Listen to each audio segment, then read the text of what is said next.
वाह काव्या दीदी, कितना सुंदर घर है ये। है ना? मेरा तो सपना है कि ऐसा मेरा सेम घर हो, जहाँ पे मैं रोज पेंटिंग करूं और शाम के टाइम गार्डन में मैं जाके वहाँ पे साइकिलिंग राइड दीदी। उदय, काव्या, क्या है बेटा? रात के 11 बज गए हैं। अब तुम दोनों सो जाओ, वरना कल सुबह स्कूल जाने के लिए नखरे करोगे।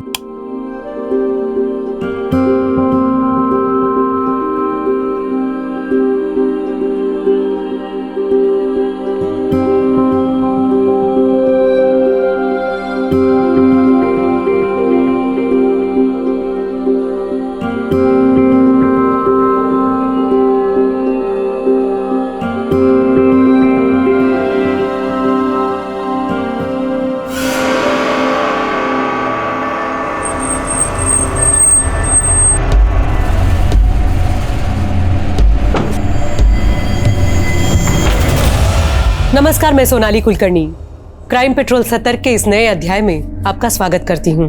तस्वीरों में भी कहानियां छिपी होती हैं, बस उन्हें देखने की नजर और नजरिया चाहिए। ये केस भी एक तस्वीर है जिसमें एक सहमा देने वाली व्यथा छिपी है, और इस व्यथा के कई जीते जागते पात्र थे जिनकी आप बीती 223 पन्नों की एक चार्जशीट में लिखी गई थी। इस केस के केंद्र में थी 16 वर्षीय काव्या।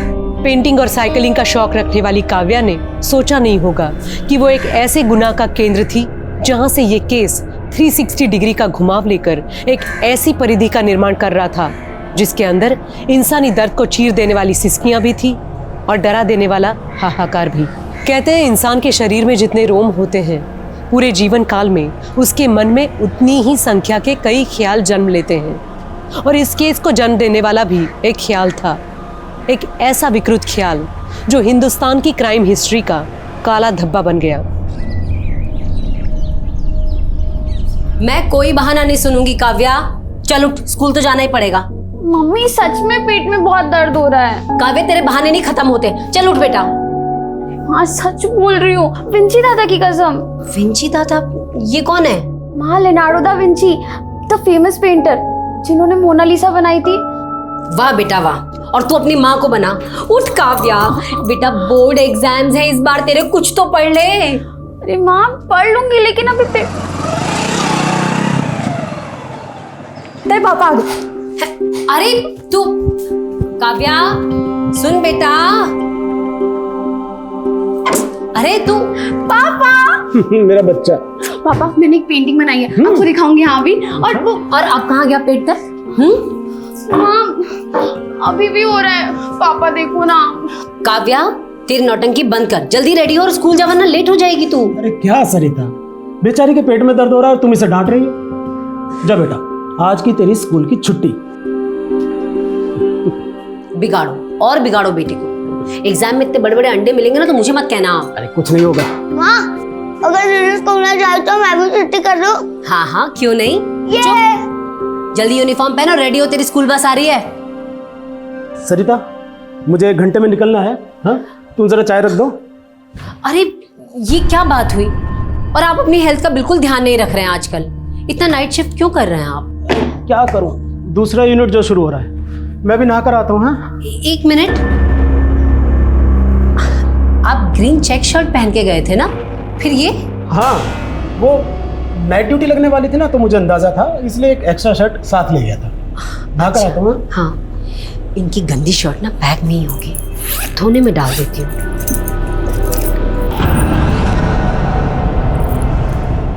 सरिता, हाँ, तुम ये मेरे बैग में क्या कर रही हो? अरे वो आपने बोला था ना गंदी शर्ट है, तो मैंने सोचा मैं धोने में डाल दूं। शर्ट तो मिली नहीं। ये चाबी किसी के घर की है क्या? नहीं, वो घर की नहीं, गोडाउन की चाबी है। वो मैं अपने कपड़े गलती से फैक्ट्री में भुलाया था, तो कपड़ों की जगह ये चाबी उठा लाया। बहुत भुलक्कड़ होता जा रहा हूँ मैं अभी। हाँ, तो एक काम करो, मेरी चाय बना दो, मुझे देर हो रही है। हाँ हाँ बना।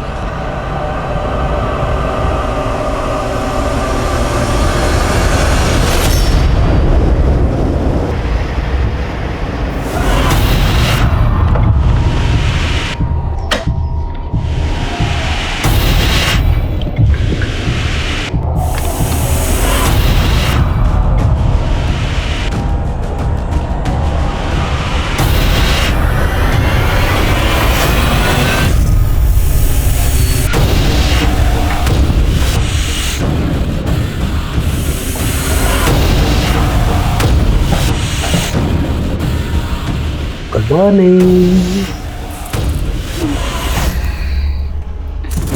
सुबह कहाँ चलने गए थे तुम? वो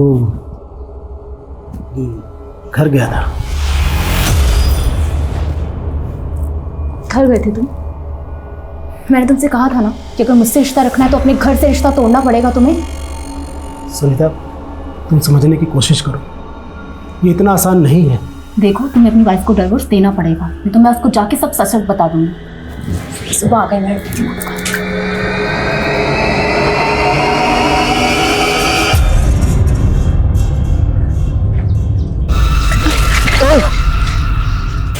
सॉरी। It's okay.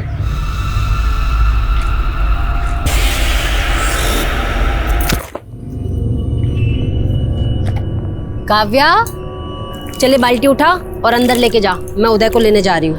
माँ, मैं ले आती ना उदय को, और वो रिया से भी पूछ लूंगी कि स्कूल में क्या पढ़ाया है।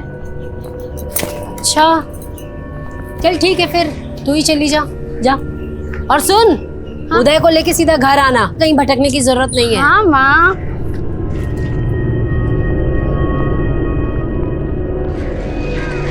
काव्या, काव्या सुनना।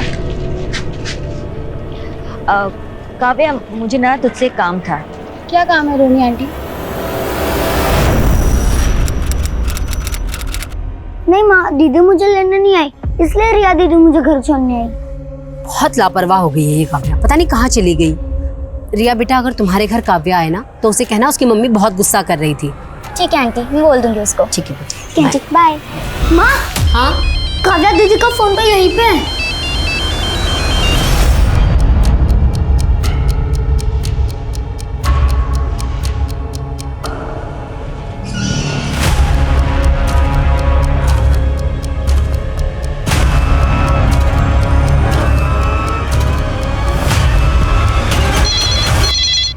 हेलो।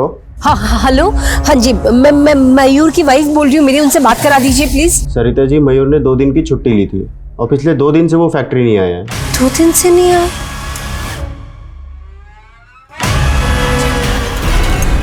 भाई साहब, ये मेरी बेटी है काव्या, आपने देखा कैसे कहीं? मम्मा, हाँ? काव्या दीदी की साइकिल। हाँ? काव्या की साइकिल?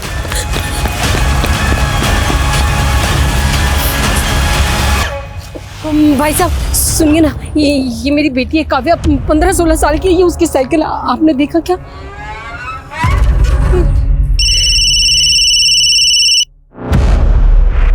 हेलो मयूर, काव्या कहीं नहीं मिल रही।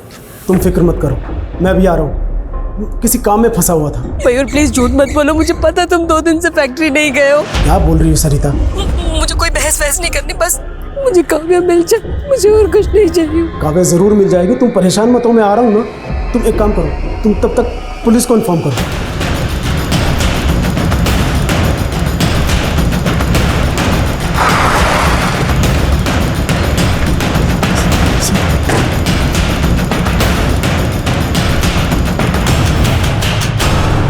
मेरी बेटी काव्या अपने भाई उदय को पिक करने के लिए निकली थी, ये उसकी साइकिल है। आप बिल्कुल फिक्र मत कीजिए, हमारी टीम आसपास के एरिया में पता कर रही है, आपकी बेटी बहुत जल्द मिल जाएगी। सर, इस पूरे एरिया में ना कोई दुकान है ना कोई सीसीटीवी। हम काव्या की फोटो आसपास के लोगों को दिखा रहे हैं। तो अपनी जांच का एरिया बढ़ाओ। Yes sir. किसी भी हालत में लड़की को ढूंढो।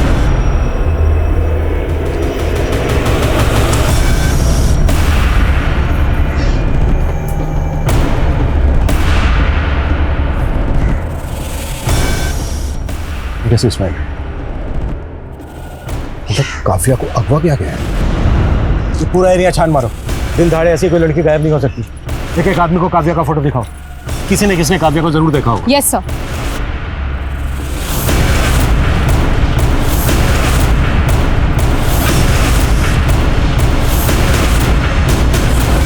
आपके बेटे की स्कूल बस यहाँ आकर रुकी है। यहाँ से आपका घर कितनी दूर है? जी, आधा किलोमीटर इस तरह। आपका घर है यहाँ से आधा किलोमीटर दूर इस तरफ, और काव्या घर से यहाँ आने के लिए निकली, जबकि काव्या की साइकिल मिली हमें मकराना रोड पर, जो यहाँ से 700 मीटर दूर। सर, वो हमारे घर से ना एक रास्ता मकराना रोड की तरफ भी निकलता है, जो सीधा फिर यहीं आता है। काव्या ने यहाँ आने के लिए इतना लंबा रास्ता क्यों लिया होगा? क्या मकराना रोड पे काव्या का कोई जानने वाला रहता है जहाँ वो जाने वाली है? जी जी नहीं, काव्या को साइकिलिंग का शौक है, हो सकता है इस वजह से उसने वो लंबा रास्ता लिया हो। क्या काव्या का कोई बॉयफ्रेंड है? नहीं नहीं सर, वो तो बस 16 साल की छोटी बच्ची है। हाँ, लेकिन क्या है कि आजकल की जनरेशन anyway, हमने काव्या का फ़ोन अनलॉक होने के लिए दिया है, शायद उससे कुछ पता चला। सरिता जी, आपने हमें बताया था कि काव्या हमेशा स्कूल ना जाने के लिए बहाने ढूंढती थी, तो क्या स्कूल में उसे कोई प्रॉब्लम थी? नहीं, ऐसा तो उसने न कभी कुछ कहा न बताया। आपकी किसी के साथ दुश्मनी, अनबन या धमकी दी हो किसी ने आपको? जी नहीं, बिल्कुल भी नहीं। हमें लगता है बहुत जल्दी आप लोगों को फिरौती के लिए कॉल है। जैसे ही कॉल आए प्लीज़ हमें बताइए। मैंने काव्या को रोहिणी दीदी के साथ आज दोपहर में देखा था। दोनों आपस में कुछ बातें कर रहे थे। कहाँ रहती है रोहिणी?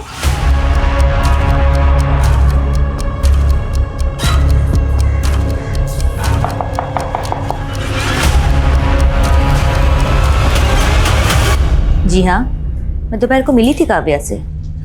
काव्या काव्या सुन ना। काव्या, मुझे ना तुझसे एक काम था। क्या काम है रोनी आंटी? कल ना मेरे घर पाठ होने वाला है, तो मम्मी से कहना कि आए, ठीक है? 2 बजे तक आ जाए। ठीक है, मैं बोल दूंगी। काव्या की माँ उसे जगह जगह ढूंढ रही थी, आपने उन्हें बताया क्यों नहीं कि आप मिली थी काव्या से? मैं पूजा में मग्न थी, और एक बार पूजा में ध्यान लग जाता है तो फिर मेरा कहीं ध्यान नहीं लगता। अब मैं जाऊं? मेरी पूजा अधूरी है। जी।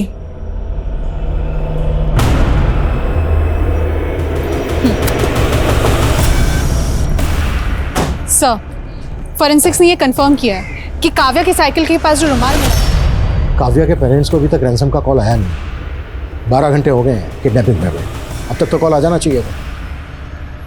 ये किडनैपिंग वाकई में रैंसम के लिए हुई है या फिर एंगल कुछ और है?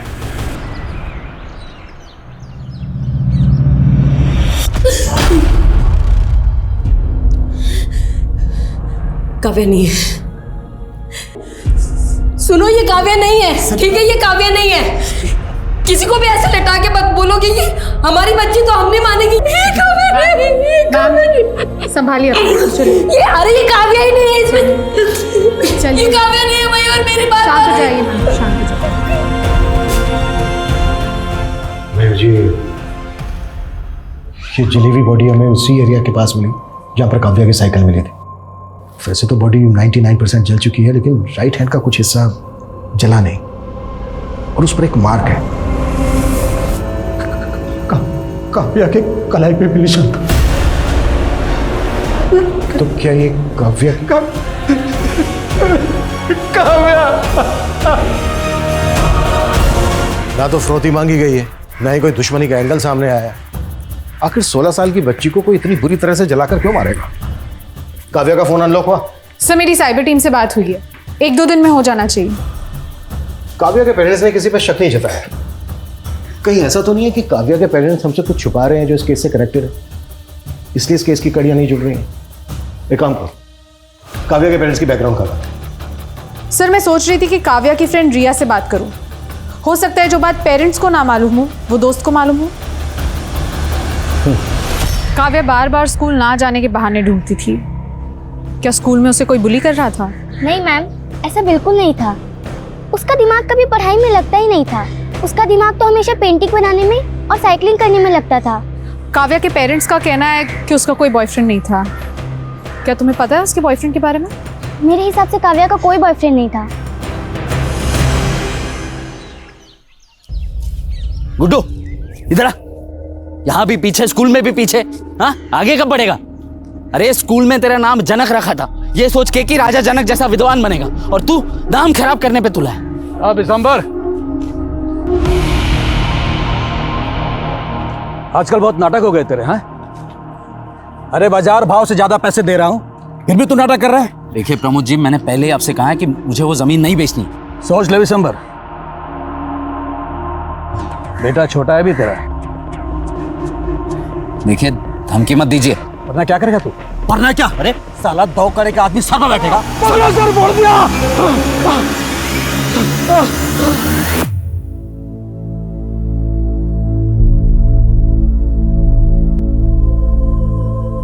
माँ, दीदी ने आधा घंटे से खड़ा कर रखा है। कहती है तेरा स्केच बनाऊंगी, और देखो क्या बना दिया।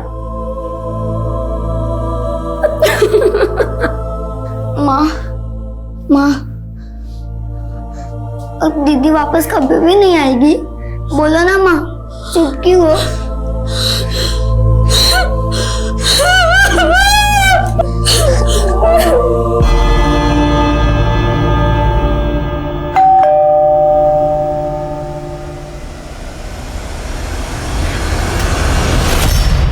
सर आप, मयूर जी हमें आपके घर की तलाशी लेनी है।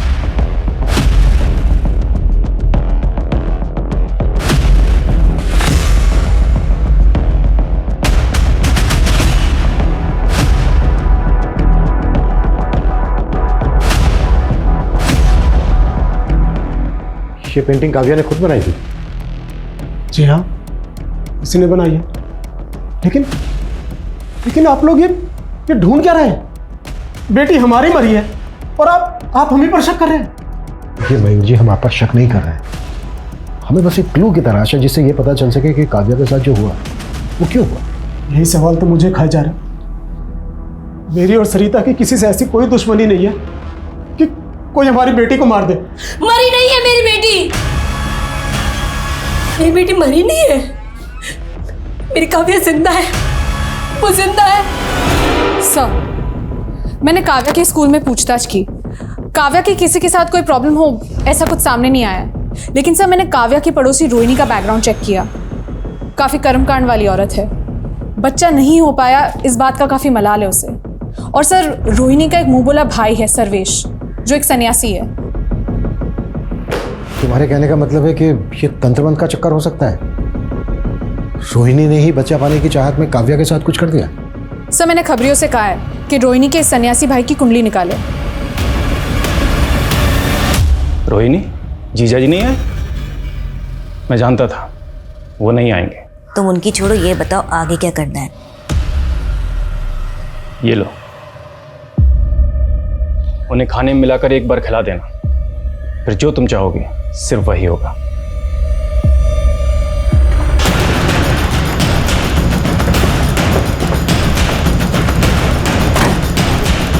पीछे हटो, पीछे हो जाओ, चलो पीछे हो जाओ, पीछे हो जाओ, चलो हटो।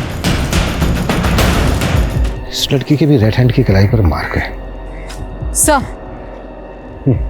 विमल सर, बॉडी को पोस्टमार्टम के लिए भेजो।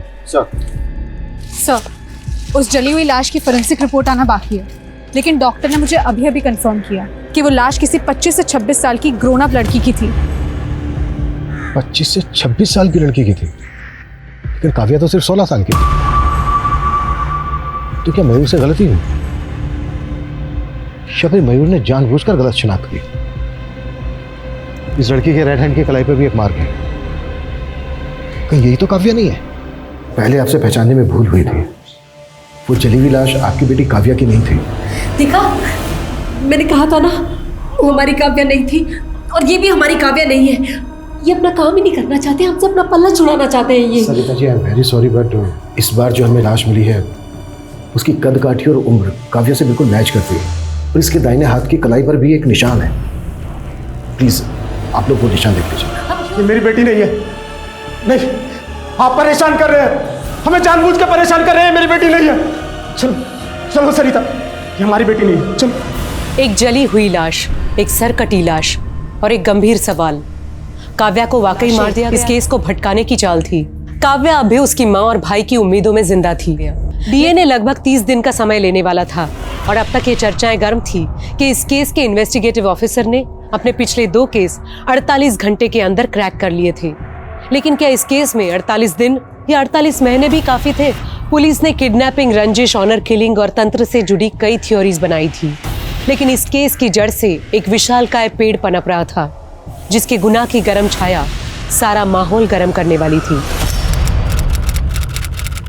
इस इलाके की 3000 युवाओं की नौकरी से जुड़ा हुआ है ये मामला। 3000 लोग, यानी कि 3000 परिवार।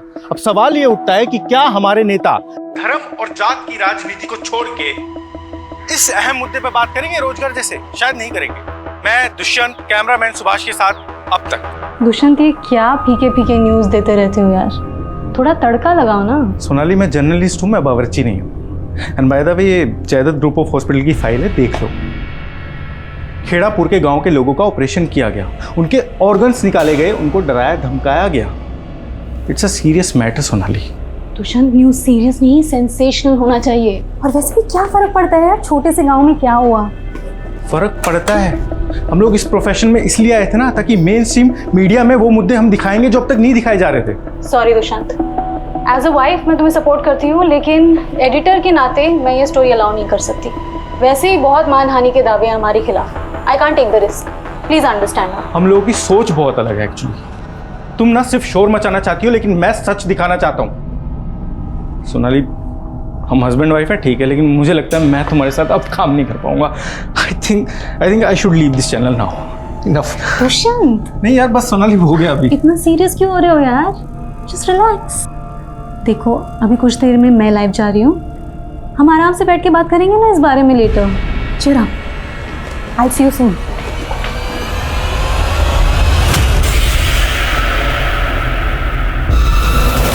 हाँ सर, माना कि मैं एक बांझ हूँ, लेकिन इसका मतलब ये नहीं कि मैं किसी और के बच्चे को मार दूंगी।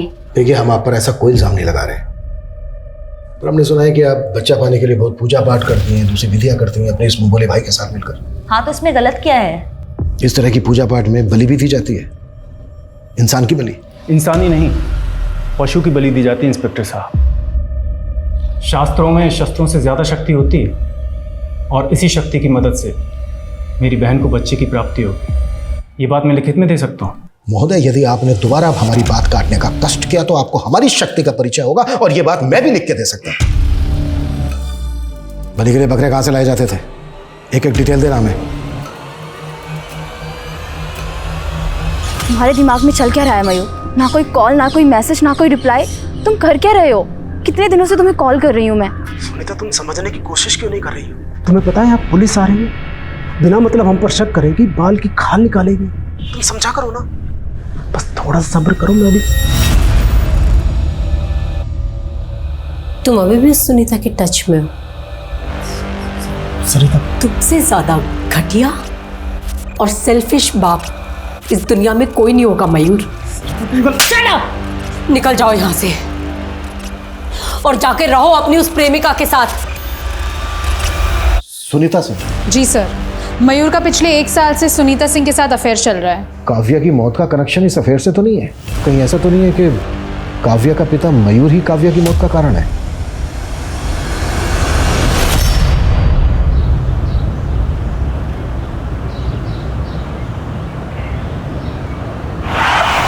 व्हाट? सरिता का एक्सीडेंट हो गया है? इसमें जरूर मयूर का हाथ है। नहीं सर, मैंने पता किया है, ये रैश ड्राइविंग का केस है। ड्राइवर नशे में था। मुझे अभी भी यकीन नहीं हो रहा है कि केस इतनी आसानी से खत्म होने वाला नहीं है। रितु, मयूर और मयूर के गर्लफ्रेंड दोनों को थाने बुलाओ। Yes sir. तो माहेश्वरी जी, आपको लौकी की सब्जी ज्यादा पसंद है या आलू की? सोनाली, मैं एक गरीब परिवार से आती हूँ, भूख देखी है मैंने, इसीलिए खाने में मेरे कोई नखरे नहीं है। जो मिल जाए खुशी से खा लेती हूँ। आपकी इसी सादगी की वजह से तो आप जानी जाती है। हाँ सर, मेरा और सुनीता का अफेयर है, लेकिन आप इसका गलत मतलब निकाल रहे हैं। मतलब ये है कि तुम्हारी बीवी और बेटी इस रिश्ते के खिलाफ थे, इसलिए तुमने दोनों को एक एक करके हटा दिया। अब अगला नंबर किसका है? उदय का? आप मुझ पर जो चाहे इल्ज़ाम लगा सकती हैं। वैसे भी एक शादीशुदा आदमी के साथ अफेयर रखने वाली औरत को ना सोसाइटी में कोई इज्जत मिलती है, ना ही उसके अपने परिवार में। हमें आपके अफेयर से कोई लेना देना नहीं। देखिए, आप यकीन करिए, मुझे भी सरिता और काव्या की मौत का उतना ही अफसोस है, लेकिन मैं किसी बात के लिए गिल्टी नहीं हूँ, क्योंकि मैंने कुछ गलत नहीं किया है। आप कुछ भी बोल रहे हैं सर, और एक बात साफ कर दो, मैंने और सुनीता ने तय किया है कि हम शादी करेंगे, और सुनीता उदय को सगी माँ की तरह प्यार देगी। हम उसे कोई तकलीफ नहीं होने देंगे। हमारी नजर रहेगी तुम पर। काव्या की मौत का हिसाब आना भी बाकी है। नाटक बंद कर। तूने मेरी डिलीवरी की थी ना, और उसके बाद तूने बोला कि मेरा बच्चा मरा हुआ पैदा हुआ है। सर, डीएनए रिपोर्ट आ चुकी है, वो सरकटी लाश काव्या की है। पता था मुझे, लेकिन मयूर और उसकी गर्लफ्रेंड सुनीता के खिलाफ हमारे पास एक भी सबूत नहीं है जिससे हम ये साबित कर सकें कि काव्या के मर्डर में उनका हाथ है। कहाँ चूक हो रही है हमसे। हमें ये केस रीइन्वेस्टिगेट करना होगा। सर हमें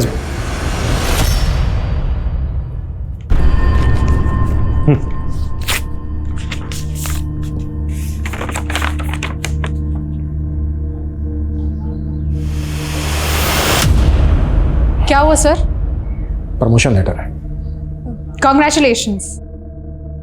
पर सर आप इतने परेशान क्यों हैं? 7 दिन के बाद ज्वाइन करना है। इसका मतलब यह है कि इस केस को सोल्व करने के लिए हमारे पास सिर्फ 7 दिन है। किसी भी हालत में इन 7 दिन के अंदर हमें ये केस सोल्व करना है। Yes sir.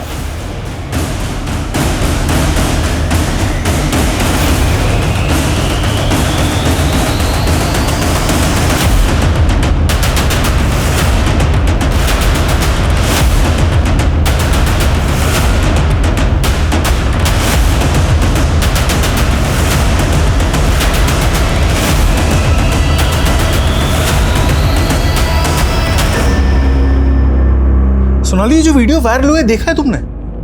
सबसे पहले इस औरत का बच्चा ऐसे छीन लिया और बाद में कह दिया कि बच्चा ही मरा हुआ पैदा हुआ है। आई एम श्योर ये जायदाद ग्रुप ऑफ हॉस्पिटल्स का इस स्कैम से कुछ ना कुछ कनेक्शन जरूर है। क्या दुष्यंत, जब देखो तुम काम की बात करते रहते हो। Let's talk about us.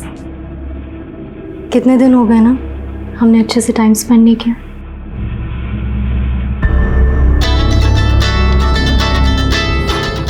Sonali, मुझे बहुत इंपॉर्टेंट टिप मिली है, मुझे जाना होगा। I have to go please.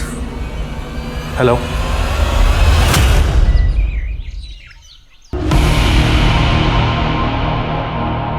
राजा चल। भाग्यवान, अरे जल्दी आ जरा। ये गुड्डू है, आज से घर के सारे कामकाज यही करेगा ना। बस ऐसी नजरें और सोच नीचे रखना। ये पिंजरा ही आज से तेरा मुकद्दर है। चल जा, जो ये बोलेंगे वो करना।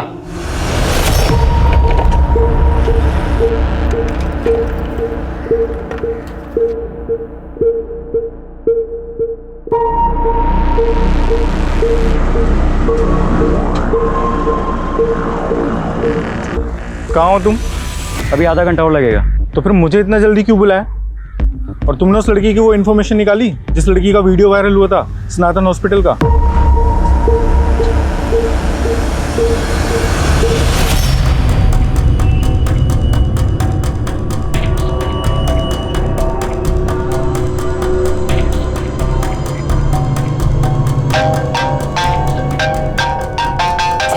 एक मिनट खुमा। हेलो। सॉरी सोनाली मैम, इस टाइम आपको डिस्टर्ब किया। दरअसल दुष्यंत सर ने मुझे विशाल नगर बुलाया था। 1 घंटे से उनको कॉल कर रहा हूँ, उनका फोन ऑफ आ रहा है, अभी तक आए भी नहीं वो। क्या वो आपके साथ है क्या? कहीं फंस गया होगा, खुद ही कॉल कर लेगा। और हाँ, मैं मीटिंग में हूँ, मुझे दोबारा डिस्टर्ब मत करना। Okay ma'am.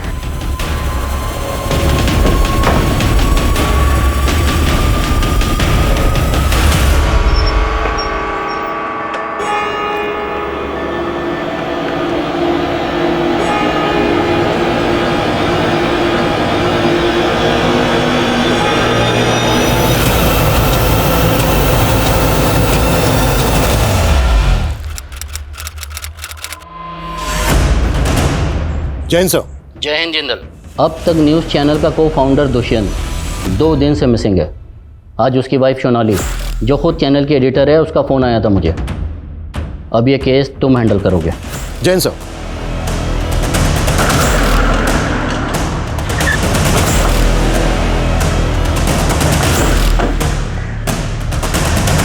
मैं समझ सकती हूँ कि दुष्यंत के गायब होने के पीछे सबको कोई ना कोई कॉन्स्पिरेसी नज़र आ रही होगी। कई नेताओं, बिजनेसमैन, अधिकारियों को नाराज़ किया था उसने अपनी रिपोर्टिंग से। लेकिन ऑफिसर, ऐसा कुछ है नहीं। आपके कहने का मतलब यह है कि दुष्यंत अपनी मर्जी से कहीं चले गए? Yes officer. एक्चुअली वो कई दिनों से मुझसे ही नाराज़ था। इस नाराज़गी की वजह? हम दोनों ने मिलके ये चैनल खोला था और eventually I became the face of the channel. इसीलिए दुष्यंत को कहीं ना कहीं ऐसा लगने लगा कि वो पीछे रह गया। सब उसके मन का वहम है। अगली बार मिलूंगी तो समझा लूंगी उसे। आप प्लीज़ उसे जल्द से जल्द ढूंढ निकालिए। श्योर। सर दुष्यंत को आखिरी 3 कॉल उस्मान शेख नाम के आदमी के आए थे। सर यह है उस्मान शेख, हिस्ट्री शीटर है। सर इलीगल आर्म डीलिंग्स के चार्जेस लगे थे इसके ऊपर। लेकिन दुष्यंत की बीवी सोनाली का कहना है कि दुष्यंत उनकी प्रोफेशनल अनबन की वजह से अपनी मर्जी से कहीं चला गया है। अगर उस्मान की इसमें इन्वॉल्वमेंट है तो दुष्यंत खतरे में है। Right sir. सर दुष्यंत का फोन जैतपुर रोड के पास स्विच ऑफ हुआ था। अभिषेक, उस एरिया की सारी सीसीटीवी फुटेज स्कैन करो, शायद दुष्यंत की कहीं बाइक स्पॉट हुई हो। सर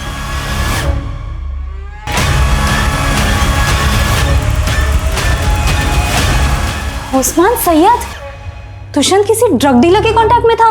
देखिए, अगर बात पैसों की होती तो अब तक रैंसम का कॉल आ चुका होता आपको।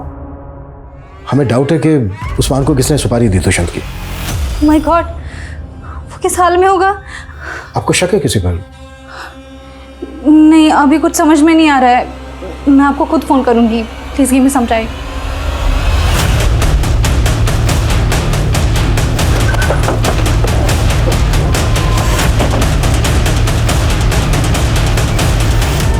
हम दुष्यंत को खोज रहे थे, लेकिन हमें इस लड़की की लाश मिली। पता करो कौन है ये लड़की। अदिति नाम है इसका। सर इसने सतनाम हॉस्पिटल वहाँ के एक डॉक्टर कविता उनके ऊपर इल्जाम लगाया था कि उन्होंने इसकी डिलीवरी करवाई थी और बाद में इसके बच्चे को गायब कर दिया था और इससे मरा हुआ बच्चा सौंप दिया था। वो दुष्यंत और अदिति की सुपारी देती थी। पता करो दुष्यंत और अदिति के बीच कोई कांटेक्ट था क्या? सर मैं इस अदिति से कभी मिली तो नहीं। हाँ, लेकिन दुष्यंत ने मुझसे बात की थी इसके वीडियो के बारे में, बट फिर उसने उस स्टोरी को फॉलो किया या नहीं ये मैं नहीं जानती। मैडम, दुष्यंत सर ने मुझसे कहा था कि वो इस स्टोरी। सर अदिति मारी जा चुकी है, कहीं दुष्यंत की जान को तो खतरा। देखिए, अगर दुष्यंत और अदिति एक दूसरे से कांटेक्ट में थे तो यस, दुष्यंत के लिए खतरा है। हम सतनाम हॉस्पिटल वालों से क्वेश्चनिंग कर रहे हैं। सर मैं किसी अदिति को नहीं जानती। जब मैंने किसी अदिति नाम के पेशेंट की डिलीवरी की ही नहीं तो बच्चा गायब करने का तो सवाल ही नहीं उठता। आप अगर चाहें तो रिकॉर्ड्स चेक कर सकते हैं। सर सतनाम हॉस्पिटल वाले तो इस बात को सिरे से खारिज कर रहे हैं कि अदिति उनके वहाँ कभी डिलीवरी के लिए आई थी। सर अदिति और दुष्यंत इन दोनों का भी आपस में कोई लिंक नहीं मिल रहा है। हो सकता है कि दोनों केसेस अलग अलग हों। दुष्यंत गायब है। दुष्यंत जिस हिस्ट्री शूटर उस्मान के टच में था वो भी गायब है। कुछ तो मिस कर रहे हैं हम लोग। सर मैंने खबरियों को सोनाली की कुंडली निकालने को कहा था तो पता चला है कि सोनाली का एक कुणाल नाम के बिजनेसमैन के साथ अफेयर चल रहा है। सर कुणाल दुष्यंत का ही दोस्त है और दुष्यंत के चैनल को इसी ने फंड किया है। सोनाली का दुष्यंत के दोस्त कुणाल के साथ अफेयर चल रहा है। और एक बात, 2 महीने पहले दुष्यंत ने जयदत्त हॉस्पिटल में चल रहे स्कैम को एक्सपोज किया था। कहीं दोनों हॉस्पिटल्स का आपस में कोई कनेक्शन तो नहीं है? अपने खबरियों को जयदत्त और सतनाम हॉस्पिटल में काम पे लगा। पता कर कौन सा गोरख धंधा चल रहा है वहाँ, और ये अदिति की फैमिली का कब पता चलेगा। जल्दी पता कर, टाइम बहुत कम है हमारे पास। ठीक है साहब, करता हूं। ऑफिसर, यहाँ मेरे हस्बैंड इतने दिनों से लापता है और आप उन्हें ढूंढने की जगह मेरी जासूसी कर रहे हैं। मेरा अफेयर है या नहीं है इसका इस केस से कोई ताल्लुक नहीं है। अगर ये केस आपकी बजाय किसी नेता या अभिनेता से जुड़ा होता ना तो आपने अब तक ब्रेकिंग न्यूज़ बनाकर डिबेट शुरू कर दी होती। हमें आपकी तरह चिल्लाकर झूठ को सच बनाने की आदत नहीं है। हम सच को ना खोद के निकालते हैं। आपके पति दुष्यंत की सच्चाई भी हम सामने लाकर रहेंगे। हेलो सर, उस्मान का पता चल गया है। उठा लो उसे। मैंने कुछ नहीं कहा। अभिषेक, साहब मैंने किसी को नहीं मारा। मैं तो दुष्यंत साहब के लिए कबरी का काम कर रहा था। क्या काम दिया था दुष्यंत ने तुझे? वो अदिति है ना जिसने सतनाम अस्पताल पर अपना बच्चा गायब करने का इल्जाम लगाया था, बस उसी के बारे में पता करने को बोला था। अदिति के बारे में क्या पता किया तूने? साहब वो अदिति थी नहीं, उसका नाम दीपाली था और वो एक पत्रकार थी।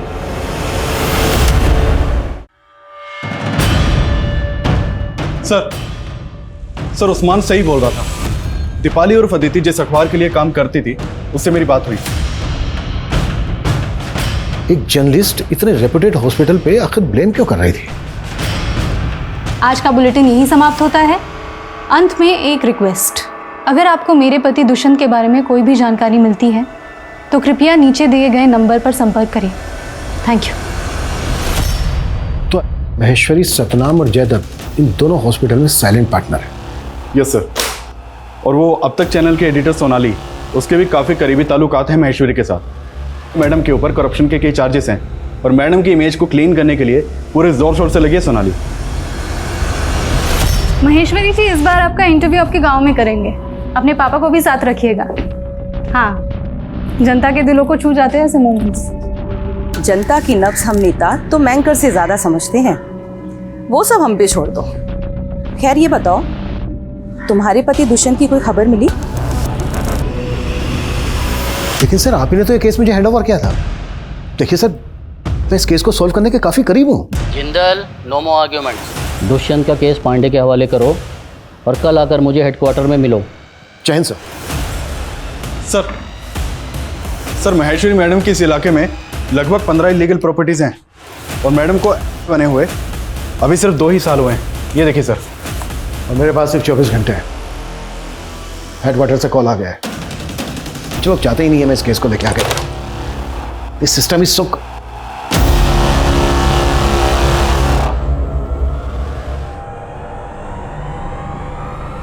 ये कॉटेज मैंने कहीं तो देखा है। ये पेंटिंग काव्या ने खुद बनाई थी? जी हाँ, इसी ने बनाई है। सर ये तो ज्योति नगर में मकराना रोड पर है। Yes, Kavya murder case. नहीं सर, आपके जाने के बाद काव्या के केस में कोई प्रोग्रेस नहीं हुई है। और सर काव्या के बाद पिछले 4 सालों में और भी कई यंग लड़कियों की मिसिंग केस रिपोर्ट हुई है। थैंक्स रितु। डीआईजी सर ने मुझसे केस तो ले लिया, लेकिन इत्तेफाक से मुझे 4 साल पुराना केस याद आ गया और मुझे लगता है इन दोनों केसेस का आपस में कनेक्शन है। और ये कनेक्शन साबित करने के लिए हमारे पास सिर्फ आज का दिन है। आज के आज हमें ये केस क्रैक करना है।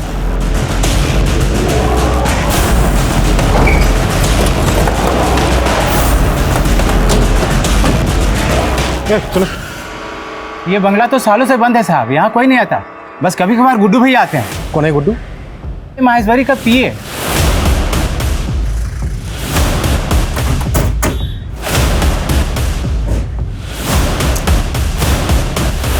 ट्रांसफर से जी नहीं भरा क्या, जो डिसमिस होने का मन बना लिया? मन की बात बाद में करते हैं, फिलहाल काम की बात करते हैं। क्यों जनक उर्फ गुड्डू, यही नाम है ना तेरा? इंस्पेक्टर, आपको शायद कोई गलत आपकी बेनामी संपत्ति है ना, आपका वो फार्म हाउस मकराना रोड पर। इसकी करतूत के पक्के सबूत मिले हमें वहां पर।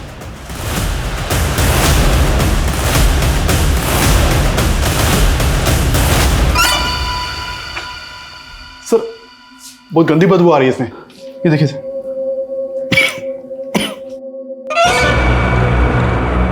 ये तो खून है सर। कुछ याद आया गुड्डू भैया? नहीं आया? कोई नहीं, हम याद दिलाते। ये सब का जड़ मेरा बाप है। वो चाहता था कि मैं पढ़ लिख के एक बड़ा आदमी बनूं, लेकिन क्या करता सर, मेरे इस भेजे में कुछ घुसता ही नहीं कभी। परेशान हो गया था उसकी मार खाते खाते। एक दिन ना दिमाग खसक गया मेरा और मैंने अपने बाप को ही मार दिया। प्रमोद, बड़ी तेज बुद्धि थी उसकी सर। मुझे अपने साथ अपने घर ले गया। ये सब महेश्वरी के कहने पे किया ना तूने? नहीं, महेश्वरी मैडम को तो पता ही नहीं है कि उनके पति को किसने मारा। कभी मुझ पर शक भी नहीं हुआ। और महेश्वरी मैडम और बड़ी सयानी औरत निकली होगी, दिमाग लगाकर बन गई।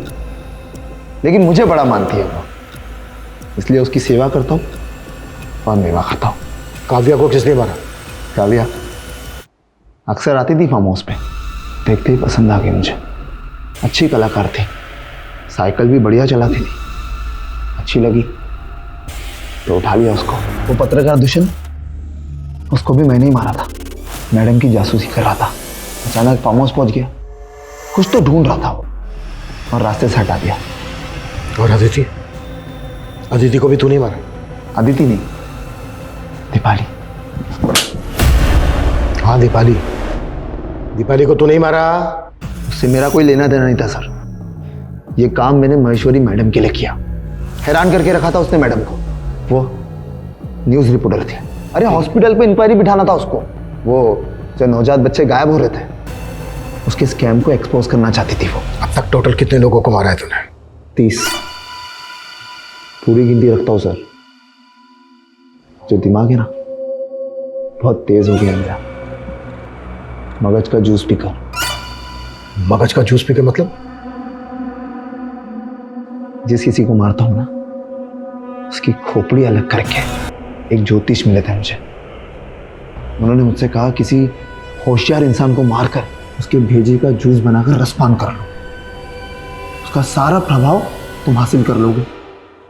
बस वही किया हमने सर। इंसान नहीं, इंसानों के नाम पर हैवान है तू। इंसानों को निकलने वाला दानव। तेरे जैसे दानवों की समझ को कोई जरूरत नहीं है।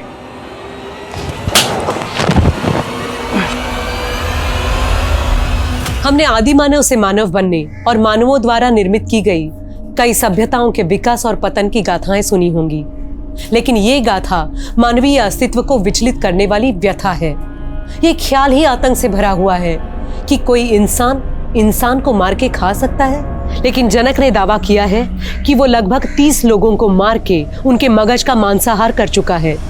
नोएडा के निठारी कांड के बाद ये हिंदुस्तान का दूसरा कैनिबल यानी नरभक्षी हत्याकांड है। और हैरानी की बात ये थी कि ये सभी हत्याएं सन 2005 से हो रही थी। अलग अलग क्षेत्रों से आए दिन कई लोग गायब हो रहे थे और आखिरकार ऑन रिकॉर्ड फाइल हुए 18 मिसिंग केस और 4 हत्या के केस लगभग 15 साल बाद न्याय की दहलीज पर पहुंचे। लेकिन जनक जैसी विकृत मानसिकता के अपराधियों की मानसिक स्थिति पे ये सवाल उठने लगते हैं कि कहीं वो एबनॉर्मल तो नहीं, और इस परिस्थिति में कातिल को सजा में रियायत मिल जाती है। लेकिन मेडिकल रिपोर्ट ने जल्द ही ये साफ कर दिया कि जनक एबनॉर्मल नहीं था, लेकिन बचपन से पनप रहे मानसिक अवसाद ने उसको इतना खूंखार अपराधी बना दिया। नमस्कार, मैं सोनाली कुलकर्णी क्राइम पेट्रोल 70 के इस नए अध्याय में आपका स्वागत करती हूँ। देश में हर साल हत्याओं के करीब 6000 मामले अनसुलझे रह जाते हैं। एक आंकड़े के मुताबिक हत्या के मामले में ऐसे कोल्ड केसेस की तादाद पहले ही 2.5 लाख से ज्यादा है। यकीनन इन हत्याओं के पीछे ऐसे शातिर अपराधी हैं जो कोई सुराग नहीं छोड़ते। लेकिन कई बार पुलिस का देर से पहुंचना, क्राइम सीन से छेड़छाड़ और कभी कभी तो खुद विक्टिम की जानकारी ही रहस्य बनकर रह जाती है। आज की कहानी ऐसे ही rarest of the rare case से पर्दा उठाती है। कोस कोस पर पानी बदले 4 कोस पर वाणी। तकरीबन 2.5 दर्जन राज्यों और उतनी ही भाषाओं की विविधता वाले हमारे इस देश में ये केस जुड़ा हुआ था एक अजीबोगरीब शादी से।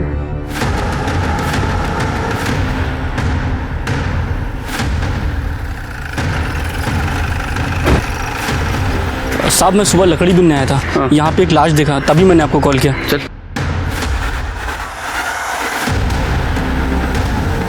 शीर के इसके सर पे जोर से मारा है और इसकी वजह से इसकी मौत हो गई। सिर इसके कपड़ों पे लगी कालिक कुछ कोयले जैसी लग रही है। शीर की बॉडी को पोस्टमार्टम के लिए भेज दो और जंगल के आसपास कोई सीसीटीवी हो तो उसका फुटेज कलेक्ट करो। सर फिर से 4 चम्मच? 4 चम्मच शक्कर की चाय दिमाग की बत्ती जलाए। आगे बोलो। सर वो जो बॉडी मिली थी ना, उसके बारे में कुछ खास इन्फॉर्मेशन नहीं मिली है सर, और सीसीटीवी में भी कुछ खास पता नहीं चला है। लेकिन सर पीएम रिपोर्ट से पता चला है कि उसके सर पर किसी भारी चीज़ से वार किया गया था, जिसकी वजह से उसकी मौत हुई है। बॉडी मिलने के 10 से 12 घंटे पहले उसकी मौत हो चुकी थी, और उसके कपड़ों पर जो कालिक लगी थी ना सर, कोयला। लेकिन शीर के क्राइम सीन के आसपास तो हमें कोयले का कोई निशान नहीं मिला। एक काम करो, गोमती नगर में कहीं कोयले का गोदाम है क्या पता करो, क्योंकि यही चीज़ है जो हमें उस लड़की के शिनाख्त में काम आएगी। ठीक है सर। साहब इसका नाम तो राजू यादव है। ये अपने कोयला सप्लायर कमलेश शिंदे है ना, उनके शंकर नगर वाले गोडाउन में काम करता था। सर ये राजू है? मुझे यकीन ही नहीं हो रहा है। इसे किसने मारा होगा? देखिए, इसे जिसने भी मारा है बहुत ही बेरहमी से मारा है। अच्छा, राजू का किसी से कोई झगड़ा, कोई दुश्मनी, किसी से कोई अनबन थी इसकी? सर वो तो बहुत ईमानदार आदमी था, शायद ईमानदारी उसकी दुश्मन हो गई होगी। वैसे तो सबसे अच्छी तरह से बातें करता था। साहब कुछ दिन पहले राजू का मुकेश के साथ बहुत बड़ा झगड़ा हुआ था। काम क्या राणा मचा रखा है? शिंदे साहब, ये मुकेश गोदाम से कोयले चुराता है। मैं कोयले चुराता हूँ? झूठ बोलता है। एक ही फटके में खोपड़ी खोल दूंगा तेरी राजू। इसके घर की तलाशी ले लो। मैंने अपनी आंखों से देखा इसे कोयले चुराते हुए, और जब मैंने टोका तो साला मुझे गालियां दे रहा है। रुक जा साले, अब तू गालियों से नहीं मानेगा। अब तो तुझे तेरे ऊपर तो पहले से शक था मुझे। चल निकल, गोदाम के आसपास भी नजर आया ना तो पुलिस के हवाले कर दूंगा। चल निकल। साले तुझे तो मैं नहीं छोड़ूंगा, तुझे देख लूंगा मैं। उस दिन के बाद मुकेश आया नहीं। जब वो निकल रहा था तो राजू को मारने की धमकी दे रहा था। हाँ सर, मुझे भी ऐसा ही लगता है ये मुकेश ने ही मारा होगा, उस दिन की बेइज्जती का बदला लिया होगा। नहीं साहब मत मारो साहब, नहीं मारा मैंने। कौन किसने मारा? बोल। नहीं पता साहब। नहीं पता? उसने तुझे नौकरी से निकाला और तूने उसे दुनिया से निकाल दिया। साहब मुझे गुस्सा तो बहुत आया था साहब, अगर गुस्से में वो सामने आ जाता उसकी चमड़ी खींच लेता साहब, लेकिन साहब बेरोजगारी की वजह से गांव जाना पड़ा साहब। साहब मैं आज ही गांव से लौटा हूँ, ना विश्वास हो साहब तो गांव में पूछ लीजिए साहब। वो तो हम पूछताछ करेंगे ही। अरे बिना शक्कर क्या चाय नहीं पी मैंने, तेरी कसम। सर हाँ एक मिनट सर, वो मुकेश सच कह रहा था और लोकल पुलिस ने भी कंफर्म किया सर, वो उस दिन गांव में ही था और यहाँ उसके पड़ोसियों का भी यही कहना है। तो शिरके अभी तक के इन्वेस्टिगेशन में किसी पे शक? सर यही तो सबसे बड़ी प्रॉब्लम है, मुकेश अपने गांव में था और उसके अलावा ऐसा कोई है नहीं जो शक के दायरे में हो। सर राजू तो वैसे भी बहुत गरीब आदमी था, झोपड़पट्टी में रहता था, उसके पास खुद का फ़ोन भी नहीं था। ठीक है, एक बात समझ में नहीं आ रही, राजू जैसे गरीब आदमी को मार कर क्या मिलेगा? हाँ ये 100-200 के लिए ये गंजेड़ी नशेड़ी लोग एक दूसरे का मर्डर कर देते हैं, लेकिन राजू तो एकदम कंगाल था सर। जिनके अक्सर ऐसे केसेस जिसमें सस्पेक्ट नहीं होता, ऐसे केसेस की फाइल बंद हो जाती है, लेकिन हम ये केस सॉल्व करके रहेंगे। राजू का कत्ल किसने किया था? गरीब राजू की हत्या करके किसी को क्या हासिल हो सकता था? क्या वाकई इस जुर्म के पीछे ऐसा कोई शातिर अपराधी था जिसने गहरी साजिश के तहत न सिर्फ राजू को मौत के घाट उतारा, बल्कि वो अब भी खुली हवा में सांस ले रहा था। दूसरी तरफ सस्पेक्ट न होने की वजह से पुलिस ने हार कर इस केस को ठंडे बस्ते में डाल दिया था। लेकिन 2 महीने बाद अचानक लालच और धोखे की इस कहानी ने एक नया मोड़ ले लिया। क्या कहानी के इस दूसरे छोर से राजू की मौत का कोई गहरा संबंध था? अंजलि जब इस घर से निकल जाएगी तो हमारी इतनी अच्छी देखभाल कौन करेगा? आओ खूब गुणी मुलगे हो, और क्या मजा है कि उसे गुस्सा आ जाए। और अंजलि के हाथ की 1 कप चाय पी कर देखिए आप, मजा आ जाएगा। काय वहिनी? हो ना भाऊजी, आणि फक्त चहा काय, सुगरण आहे हो माझी मुलगी।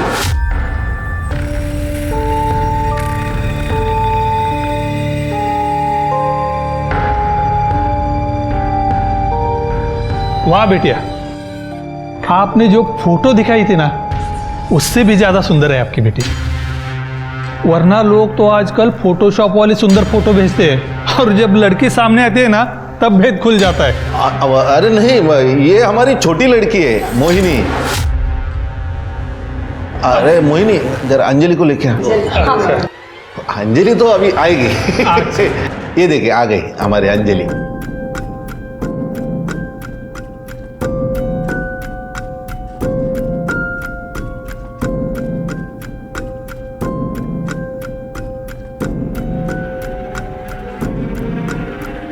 फोटो में तो लड़की इतनी काली नहीं दिख रही थी। आपने हमें क्या बेवकूफ समझा है जो इतनी बदसूरत लड़की को हम अपनी बहू बनाए? ये रिश्ता भी चला गया, इस लड़की की शादी होने से रही आता बस आमच्या डोक्यावर जिंदगीभर। आई इसमें मेरी क्या गलती है? जहाँ कहती हो चुपचाप खड़ी तो हो जाती हो, अजून काय करू आई? गलती तो हमसे हुई है, तुझे पैदा करके। रूप रंग में आप पर नहीं गई होती ना तो भी गोरी होती मेरी मोहिनी की तरह। ऊपर से कोयले का धंधा शुरू किया तो ये कोहिनूर तो पैदा होना ही था ना हमारे घर पे। वही आप गुस्से में कुछ भी बोल जाती हो। अरे हमारी अंजलि सच में कोहिनूर है, बस लोग उसकी अच्छा ही नहीं देख पाते। ओ भाऊजी तुम्ही तो बोलूच नका, ये लड़की ना हमारा दम लेके इसे चैन मिलेगा।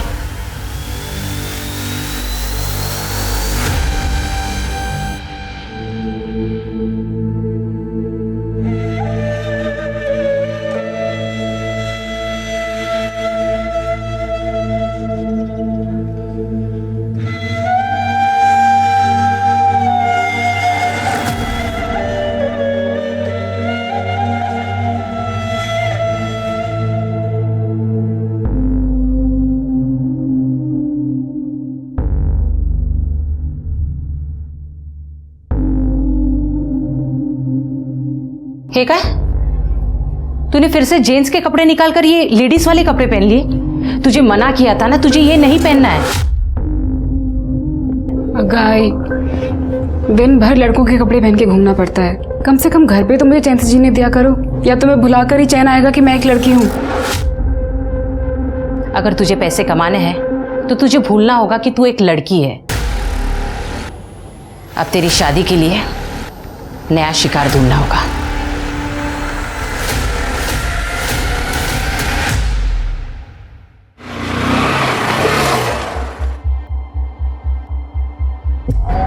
अंजलि बाइक पे घूमने चलेगी मेरे साथ? अब मना मत करना यार, तब मना करेगी तो दिल टूट जाएगा मेरा। तुम फिर आ गए? सच में बहुत बेशरम हो तुम। तुम्हें कितनी बार कहा है कि मुझे तुम्हारे साथ कहीं नहीं जाना, तुम्हें बात समझ में नहीं आती? अरे चल ना, अब इतनी सुंदर सुंदर लड़कियां अभी इतने नखरे नहीं करती, तुझे किस बात का घमंड है? और वैसे भी यार तेरी शादी तो होने से रही, क्योंकि तुझे जितने लड़के देखने आते हैं वो तुझे रिजेक्ट करके चले जा रहे हैं। शक्ल देख अपनी और कदर कर मेरी, जो तेरे लिए पल के बिछाए बैठा हूं यहाँ। जितने मजे करने हैं ना कर ले मेरे साथ। अब चल जल्दी बैठ और कहीं निकल। आ गए मजे? क्या और मजे चाहिए? आइंदा मेरे आसपास भी भटके ना तो ऐसी सजा दूंगी कि जिंदगी भर याद रखोगे। छोड़ूंगा नहीं तुम्हें मैं। इस बात का अगर बदला नहीं लिया ना मैंने तो मेरा नाम भी अक्षय नहीं।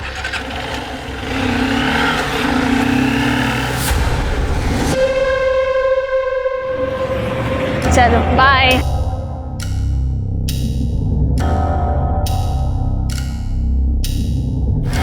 मोहिनी, ताई? मोहिनी, ये विशाल अच्छा लड़का नहीं है। मैंने उसके बारे में बहुत गलत चीज़ें सुनी है। मेरी बात मान, उसका साथ छोड़ दे वरना बहुत पछताएगी। अच्छा, मैं पछताऊंगी? ताई तुझे कोई मिल नहीं रहा है ना, इसलिए तुझे जलन हो रही है। मैं खूबसूरत हूँ, तू जलती है मुझसे। ताई ये अपने फिजूल बातों से ना मेरे रिलेशन मत खराब कर, ठीक है? और आइंदा मेरे मामले में टांग अड़ाई ना तो मैं भूल जाऊंगी कि तू मेरी बड़ी बहन है। मोहिनी मेरी बात समझने की कोशिश कर। ऐसा ही बोलती तेरे बारे में, तू है ही मनूस। देखना खुद पछताएगी एक दिन जब तुझसे कोई शादी नहीं करेगा।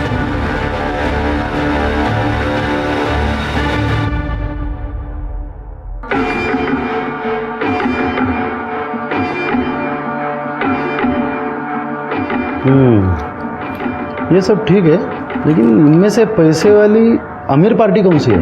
ये सब मिडिल क्लास परिवारों की अच्छी लड़कियां हैं, सर्वगुण संपन्न। हमें ऐसी लड़की दिखाइए जो घर में लक्ष्मी लेकर आए। देखिए, अगर आप लोगों की सुंदर लड़की की डिमांड नहीं है तो हमारे पास एक बहुत बढ़िया रिश्ता है। आप कहे तो मैं दिखाता हूँ। ये लीजिए, लड़की के पिता का कोयले का कारोबार है। अरे वाह, कितनी गुनी और सुशील लग रही है ना। आपकी बेटी हमें बहुत पसंद है। नहीं, विश्वास ही नहीं होता कि हमारी अंजलि आपको इतनी पसंद आ गई। इतने लोगों ने रिजेक्ट जो किया है उसको विश्वास कैसे बैठेगा? वैसे ये फैसला लेना हमारे लिए भी बहुत मुश्किल था। खूब ऐकलं होतं, अंजलि के कई रिश्ते टूटे हैं, लेकिन हम तैयार हैं। आप लोगों ने भी तो तैयारियां की होगी ना, बेटी को खाली हाथ विदा थोड़ी करेंगे। हाँ बताइए क्या चाहिए, हम यही तय कर लेते हैं। अरे इसमें तय क्या करना है, अब इतना बड़ा बिजनेस है आपका, लड़की की शादी है, लाखों रुपया तो जमा किए होंगे आपने। अरे नहीं नहीं, हम लोग लालची नहीं है, हमें ज्यादा नहीं चाहिए, बस 50 लाख कैश दीजिए और 20 तोला सोना दीजिए बस।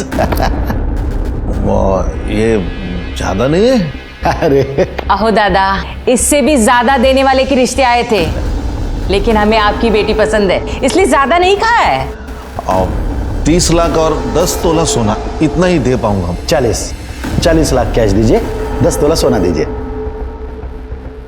अब सोचना क्या है इसमें, रिश्ता पक्का। लीजिए लीजिए, मुंह मीठा कीजिए। मैं क्या बोल रहा हूँ, अब फटाक से शादी करवा लेते, पट मंगनी चट दिया। लीजिए लीजिए लीजिए। तो अनुशनेमि बृहस्पतयो दधातु पृथ्वीरापः शान्तियो गदयः शान्ति।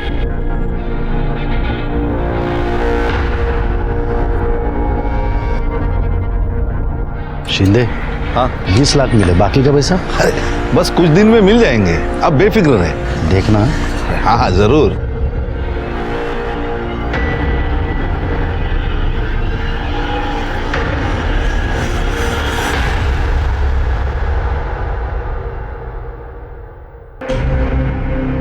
पता है ना क्या करना है, उसको पता चल गया ना गड़बड़ हो जाएगी। मुझे पता है, आप टेंशन मत लो।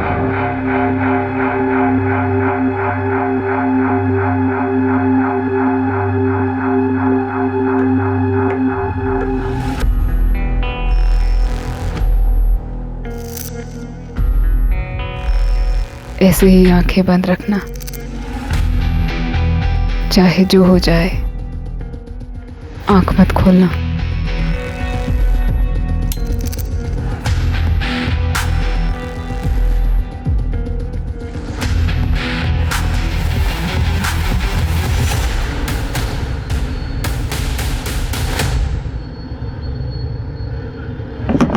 अरे भाभी जी, लाइए, मैं पकड़ता हूँ, लाइए। क्या कर रहे हैं अकेले? रहने दीजिए, मैं कर लूंगी।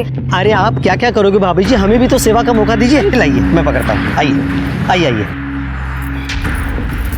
भाभी जी, आपको पहले कभी देखा नहीं, या नए हो क्या? हो, कल्पना एची सोन, अभी शादी हुई है। अच्छा, सूरज भाऊ। भाभी जी, एक बात बोलूं, आप ना बिल्कुल मेरे बीबी जैसे दिखते हो।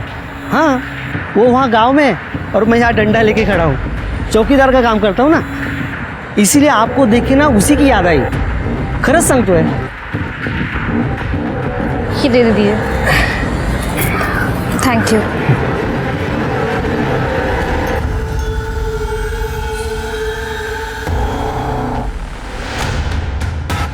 इस तरह अनजान लोगों से बात करने की कोई जरूरत नहीं है, समझी? चल अंदर।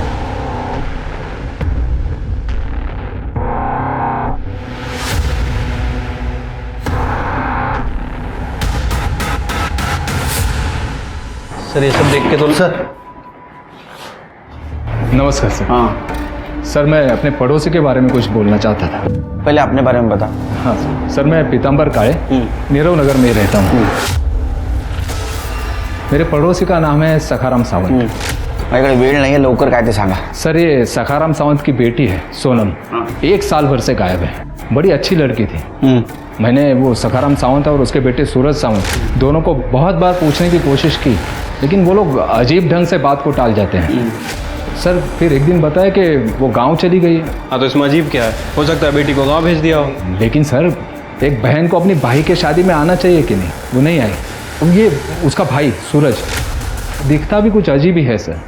पहले कभी इसको ना देखा, ना इसके बारे में उन लोगों ने कभी जिक्र किया। फिर अचानक 3 साल पहले घर आ गया और 1 साल भर पहले सोनम गायब हो गई। ठीक है, चेक करा सर।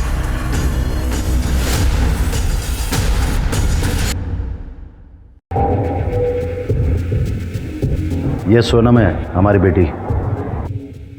एक लड़के के साथ में भाग गई थी, 1 साल से पता नहीं चला उसका। लोगों को पता चल जाता तो हमारी बदनामी होती, इसलिए सोनम की भागने की बात हमने किसी से नहीं कही। और हाँ, अब हमारा उससे कुछ संबंध नहीं है, समझ लीजिए मर गई वो। सर, मेरी अंजलि से शादी होने के बाद बड़ी मुश्किल से घर में खुशियाँ वापस आई हैं। आप प्लीज़ सोनम के बारे में बात करके हमें और परेशान मत करिए। अच्छा, आप लोगों की सोनम से आखिरी बार मुलाकात कब हुई थी? मुलाकात तो छोड़िए साहब, 1 साल से हमारी उससे बात भी नहीं हुई।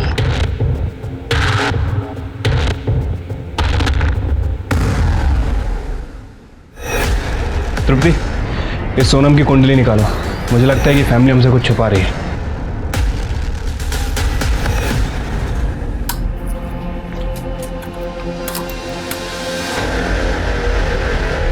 आंखें बंद करो और लेट जाओ। मुझे ये सब बहुत अजीब लगता है। आप लाइट्स ऑफ कर देते हैं, मुझे कपड़े उतारने के लिए कहते हैं, लेकिन खुद कभी कपड़े नहीं उतारते, आंखें भी नहीं खोलने देते मुझे। तो गलत क्या इसमें? पति पत्नी कमरे में लाइट और पर्दे बंद करके बैठा करते हैं या खिड़की दरवाजे खोलकर? अब तू मुझे बताएगी क्या कैसे करना है? जितना बोला है उतना कर, समझी? सर ये पीताम्बर का शक सही लग रहा है। सोनम का फोन पिछले 1 साल से बंद है, उसके कॉल रिकॉर्ड्स भी चेक किए, कोई अफेयर का एंगल सामने नहीं आया सर। तो सावंत परिवार ने उसके साथ क्या किया होगा? 1 मिनट सर। हेलो सर, मोरे नगर के पास वाले जंगल में एक लड़की की लाश मिली है। ठीक है, हम लोग तुरंत आ रहे हैं।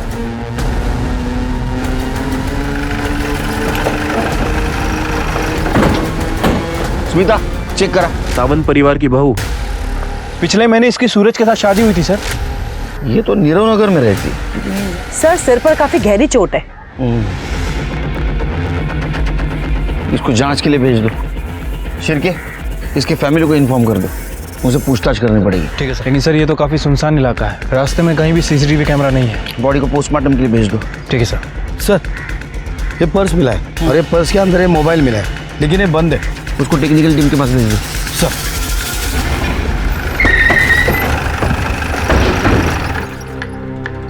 आपकी बहू कहाँ है? वो सुबह बाजार गई है। आपने आखिरी बार कब देखा था उसको? आज सुबह जब वो बाजार गए। लेकिन क्या बात क्या है सर? मोरे नगर के जंगल में हमें एक लाश मिली है, वो आपके बहू की है। क्या क्या कह रहे सर? अरे ये कैसे हो गया? किसने मारा होगा मेरी बहू अंजलि को? उसकी किसी से क्या दुश्मनी हो सकती है? सर, किसने मारा मेरी बीवी को बताइए, मैं छोड़ूंगा नहीं उसे।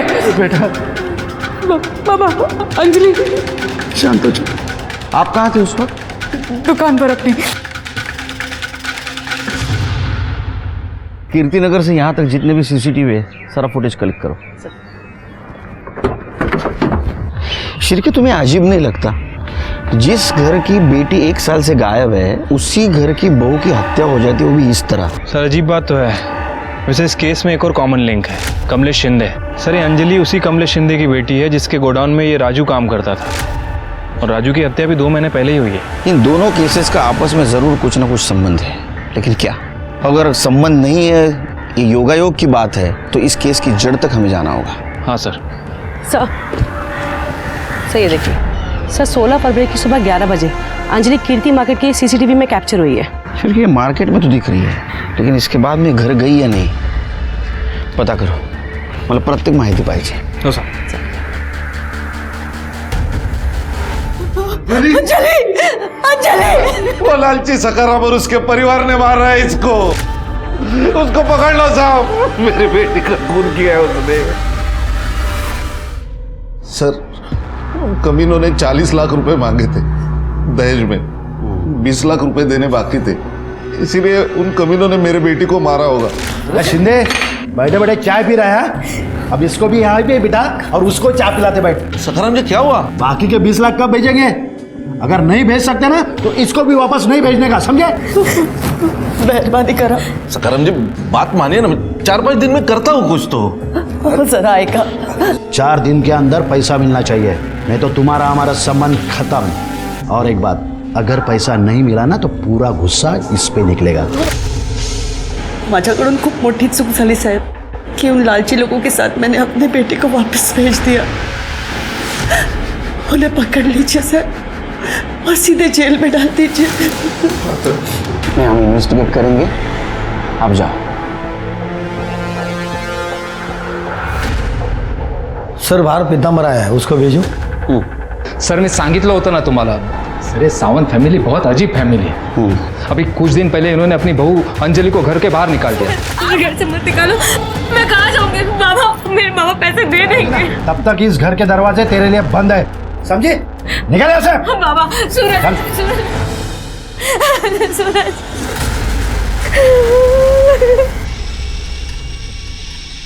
ओहो भाभी जी, ये दुनिया ना बड़ी जालिम है, लेकिन आप चिंता मत कीजिए, मैं हूं ना, आपको कोई भी तकलीफ होने नहीं दूंगा। आप ना मेरे साथ चलिए, आइए ना। अरे आइए। हाथ मत लगाना मुझे। अरे भाभी दूर हटो। खूब समझती तुम्हारे घटिया इरादे। मदद चाहिए होगी ना तो अपने आई पापा के पास जाऊंगी। तुम निकलो यहाँ से, निकलो यहाँ से। अरे निकलो।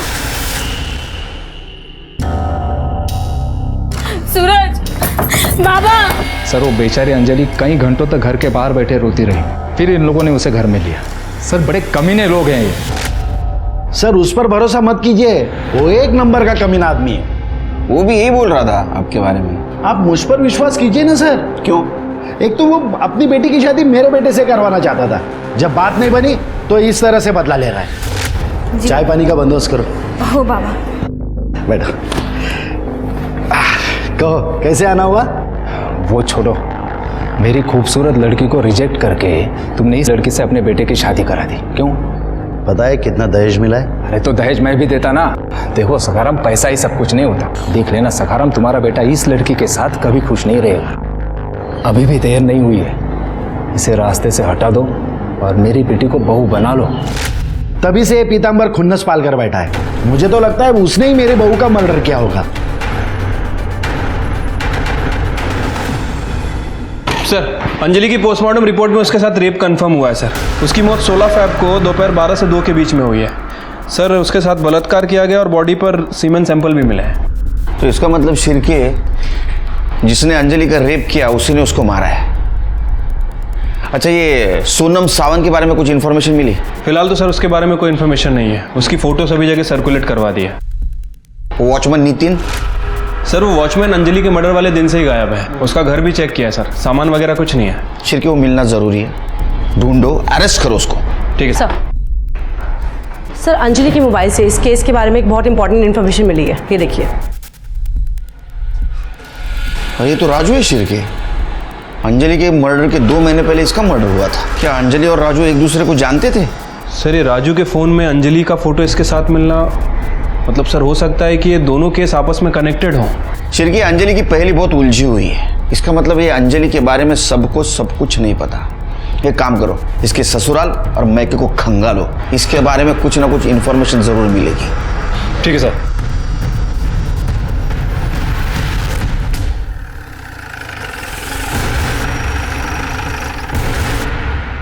पूरे घर का कोना कोना छान मारो, अच्छे से तलाशी लो। सब खड़े, अंदर जाओ। अरे साहब, ये क्या चल रहा है? 16 फ़रवरी को 12 से 2 के बीच कहाँ थे आप लोग? कहाँ थे मतलब? घर पे ही थे। सूरज कहाँ था? हमारी किराने की दुकान है, मैं वहीं पर था। देखो अगर कुछ छुपा रहे हो ना तो उगल दो, वरना अपने तरीके से पूछो। सर, ये अंजलि की डायरी। और सर ये कुछ और मिला है। क्या ये मैंने ही खरीदा था। क्यों, कोई अपराध है क्या? चलो सर, अंजलि के हस्बैंड सूरज के कॉल रिकॉर्ड चेक किए थे सर। सर एक इंपॉर्टेंट बात पता चली है सर। ये सूरज किसी निशा नाम की औरत के कांटेक्ट में था। निशा बार बार उसे कॉल करती थी और जब हमने निशा के एड्रेस पे जाके पूछताछ की तो सर पता चला है कि निशा सूरज की पहली बीवी थी। 5 साल पहले ये सावंत फैमिली आदर्श नगर में रहती थी और सर ये सावंत फैमिली के घर से अंजलि की डायरी मिली है। बहुत कुछ लिखा है इसने उसमें। राजू देखो, मैं तुम्हारी पसंद की मिठाई लेकर आई हूँ। मेरी पसंदीदा मिठाई तो तुम हो। बैठो। राजू, पता है कल मुझे लड़के वाले देखने आए थे और हमेशा की तरह रिजेक्ट करके चले गए। तो अच्छा हुआ ना, वो तुम्हें पसंद कर लेते तो मैं जी नहीं पाता। अंजलि, मैं तुम्हें खो कर ना जी नहीं पाऊंगा। तुम सिर्फ मेरी हो। अंजलि! बाबा, बाबा! तेरे औकात कैसे? औकात मार रहा है? मेरे अंजलि की तरफ हाथ उठाकर। क्या गलती कर दी मैंने प्यार करके? हाँ, कम से कम राजू ने मेरा रंग तो नहीं देखा। बाबा उसने देखी है तो सिर्फ और सिर्फ मेरी अच्छाई। और तेरे बाप का पैसा देख रहा है वो। देखो, ये लड़की पैदा होने से पहले मर क्यों नहीं गई? खबरदार, याच्या पुढे ना राजूला भेटली ना तो मुझसे बुरा कोई ना होगा, समझे ना? चल जा यहाँ से, जाओ। शिर्के, सावंत फैमिली बहुत गड़बड़ लग रही है। हर वक्त कुछ ना कुछ नया राज सामने आ रहा है। शिर्के, ये डायरी सिर्फ डायरी नहीं है। इस केस में जितने भी विलन शामिल है उन सबकी कुंडली है। शिर्के, राजू के फाइल के ऊपर जो धूल जमी थी वो झाड़ने का टाइम आया है। असल में अंजलि राजू से प्यार करती थी, लेकिन उसकी शादी जबरदस्ती से सूरज के साथ की गई थी। अरे कमलेश, राजू से नफरत करता था और शायद इसीलिए उसने उसको मारा या किसी से मरवाया। हो सकता है सर। वैसे अंजलि ने डायरी में वही बातें लिखी हैं जो वो किसी से शेयर नहीं कर पाती थी, जैसे कि उसके ससुराल वाले से टॉर्चर करते थे और वो आशिक अक्षय, उसने भी उसे काफ़ी परेशान किया है। इस केस से जितने भी लोग जुड़े हैं सबकी इंक्वायरी करो। किसी भी हालत में राजू और अंजलि को न्याय मिलना जरूरी है। और वो कमलेश, उसकी दोबारा पूछताछ करो। आपने बात हमें पहले क्यों नहीं बताई कि अंजलि राजू को चाहती थी? सर, अगर मैं ये बात बताता तो बेकार में आप मुझ पर शक करते। शक कभी भी आपके ही ऊपर है। आपने अपने गोडाउन के वर्कर को मना किया था कि अंजलि और राजू की बात सामने नहीं आनी चाहिए। इनफैक्ट राजू की मौत से आपका रास्ता साफ हो गया है। उसकी मौत से सिर्फ और सिर्फ आपको फायदा हुआ और किसी को नहीं। नहीं सर, ऐसी बात नहीं सर। देखिए, कमलेश दादा ने कुछ नहीं किया है। और इन पर राजू की हत्या का आरोप लगाने से अच्छा है ना कि आप अंजलि के कातिल को ढूंढिए प्लीज। आपको क्या लगता है हम क्या कर रहे हैं? वही कर रहे हैं हम।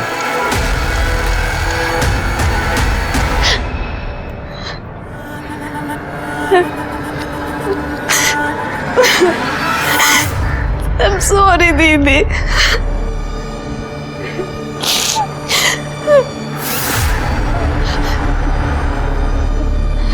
मैम, थोड़े टाइम पहले दीदी ने मुझे एक बात बताई थी, शायद मुझे आपको बहुत पहले बता देनी चाहिए थी। उन्होंने बताया था कि जीजू उनके संग बहुत अजीब बर्ताव करते हैं। जैसे संबंध बनाते वक्त उन्होंने आज तक उनके सामने कपड़े नहीं उतारे और उन्हें कहते थे कि अपनी आंख बंद रखो। बड़ी अजीब बात है, पति पत्नी के बीच में इतना पर्दा कहाँ होता है? कुछ और बताया उसने तुम्हें? नहीं मैम, पर दीदी को बहुत अजीब फीलिंग आती थी सूरज जीजू से।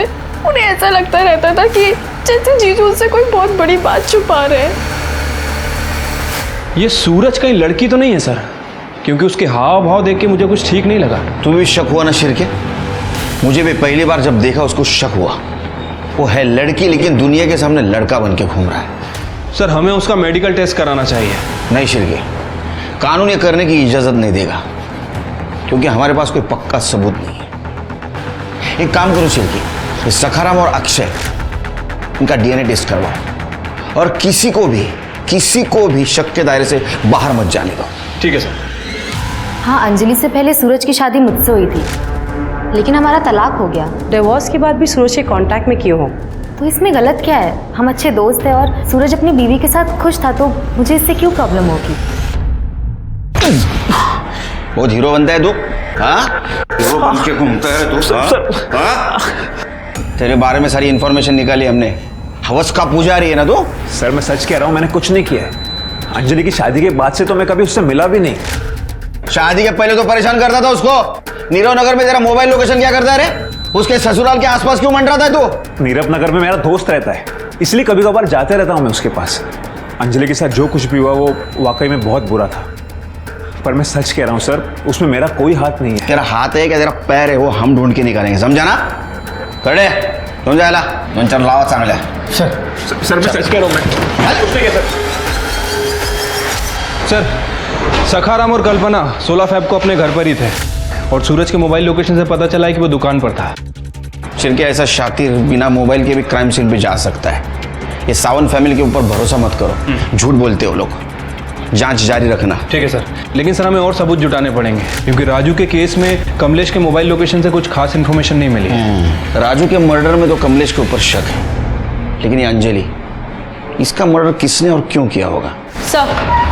सर खबरी का फोन था, उसने बताया वॉचमैन नितिन धारावाही में छुपा बैठा है। लेकिन उसको किधर गया था? किधर गया था तू? सीधा खड़ा रह इधर। 16 तारीख से कहाँ गायब था रे तू? काम से बाहर गया था सब। घर का पूरा सामान लेके गया था बाहर, हाँ? वो भी अंजलि के मर्डर के दिन। सच बोल, तेरे तो चलने फिरने के, बात करने के, देखने के लायक नहीं छोड़ूंगा तेरे को। शिरके लागो जला। क्या है ये? मार्केट में अंजलि घूम रही है और उसके पीछे कौन है? तू है। क्या कर रहा था उसके पीछे? सब वो मैं खरीदारी के लिए गया था सब उधर। खरीदारी करने के लिए गया था, हाँ? तो पैर को क्या हुआ है? सब वो बाथरूम में पैर फिसल गया साहब। बाथरूम में पैर फिसल गया क्या? जिंदगी से पैर फिसल गया जरा, हाँ? इसका डीएनए कराओ सर, और जल्द से जल्द रिपोर्ट चाहिए मुझे। जब सखाराम आणि अक्षय रिपोर्ट काय झालं? सर वो आई रही है। हाँ सर सूरज की पहले भी निशा, उसकी सोसाइटी के सीसीटीवी फुटेज में सूरज को रिसेंटली देखा गया है। देखो मामला क्या है सर डीएनए रिपोर्ट आ गई है सर। मैच हो गई किसी की? सर अक्षय और सखाराम की तो नहीं हुई। नितिन? सर नितिन का डीएनए मैच हुआ है। अंजलि की बॉडी पे जो सीमेंट मिला था वो नितिन का ही है। इसका मतलब रेप और मर्डर नितिन ने किया है। पाउंचर घेऊ तिथं, चला दे।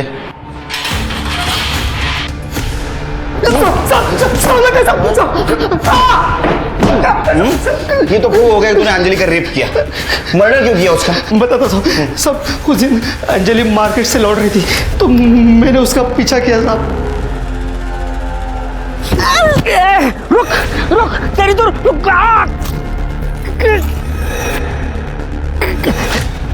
सब वो पुलिस को सब बता देगी। इस डर के कारण मैं अपने दोस्त के पास धारावी में जाके छुप गया साहब। बाद में खबर जब पड़ी तो पता चला कि अंजलि का मर्डर हो गया। साहब मुझे विश्वास चलो साहब, मैंने उसका खून नहीं किया साहब। शिरके, इसने रेप तो कबूल किया है, ये मर्डर भी कबूल करेगा। शिरके, इसका डोज बढ़ाओ।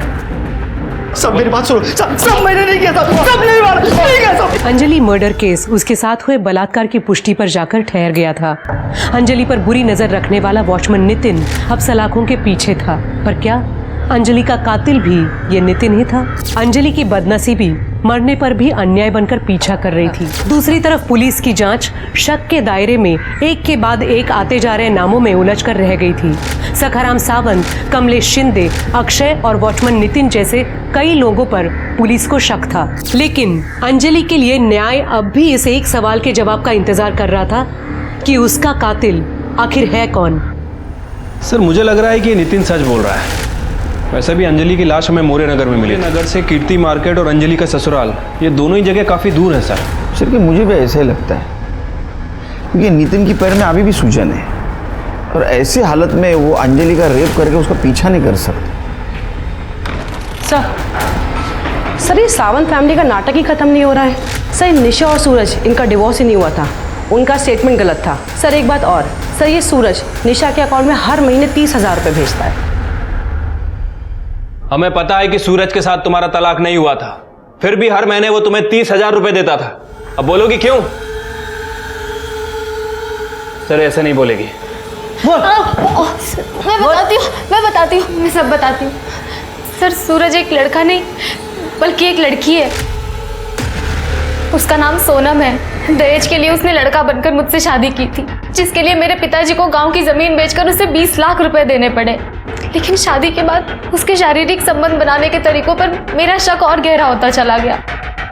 फिर एक दिन मैंने उसे रंगे हाथों पकड़ लिया।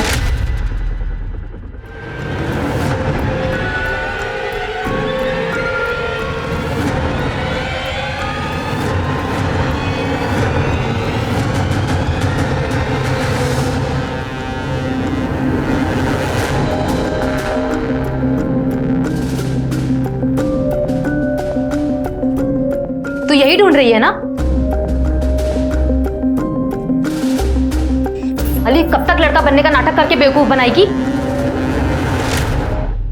सूरज अपने लड़की होने की बात राज रखने के लिए मुझे हर महीने पैसे देता है, लेकिन मेरे पिता ने शादी पर जितना खर्च किया है वो सब मैं उससे वसूल कर रहूंगी। इसका मतलब इस साजिश में तुम सूरज के साथ शामिल हो? ये सब क्यों होने दिया? तुम पुलिस के पास भी आ सकती थी। सर क्यों मारा पता चला? नहीं तुम्हें? तुमको तो पता चला होगा। तुम्हारे बाल तो बड़े। अरे ये तो लड़की है। हाँ अब पता चला क्यों मारा? अब ये बताओ कि ये सोनम को सूरज क्यों बनाया था? लोगों की क्यों फंसा रहे थे? दहेज के लिए सर। सर हमारी सोनम की शादी नहीं हो पा रही थी, सब लोग बहुत ज़्यादा दहेज मांगते थे सर, और हम नहीं दे पा रहे थे। तो हमने सोचा कि सोनम को लड़का बना देंगे, उसकी शादी करवा देंगे और खुद दहेज ले लेंगे। वैसे ही किया सर हमने, लेकिन वो अंजलि को हमने नहीं मारा सर। अंजलि को तुम नहीं मारा है क्योंकि उसको पता चल गया था ये सूरज नहीं सोनम है, और तुम्हें डर था वो सबको बता देगी, इसलिए तुमने अंजलि को मारा। सर हमने अंजलि को नहीं मारा सर, बल्कि मैं तो खुद ही परेशान हो गई थी लड़का बनने का नाटक करते करते। सर एक मिनट। हेलो, क्या?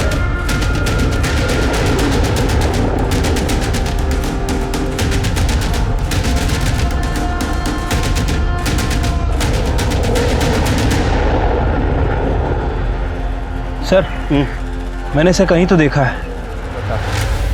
क्या सिर्फ ये क्या चक्कर है? हर एक मामले की लिंक कमलेश शिंदे के कोयला गोडाउन से जाके मिलती। हाँ सर, हमें कमलेश शिंदे के खिलाफ कोई पुख्ता सबूत नहीं मिला है। मिलेगा, जरूर मिलेगा। पहले इसकी इंफॉर्मेशन निकालो। दगड़ू का घर ये? जी हाँ, मेरा ही बेटा है। तो कहिए क्या बात है?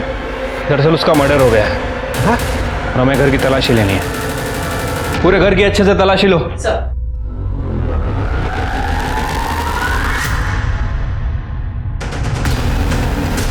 खड़े बुलाओ उन्हें। ये आपके घर में तो ऐशो आराम के सब सामान है। ये दगड़ू को पगार कितनी मिलती थी?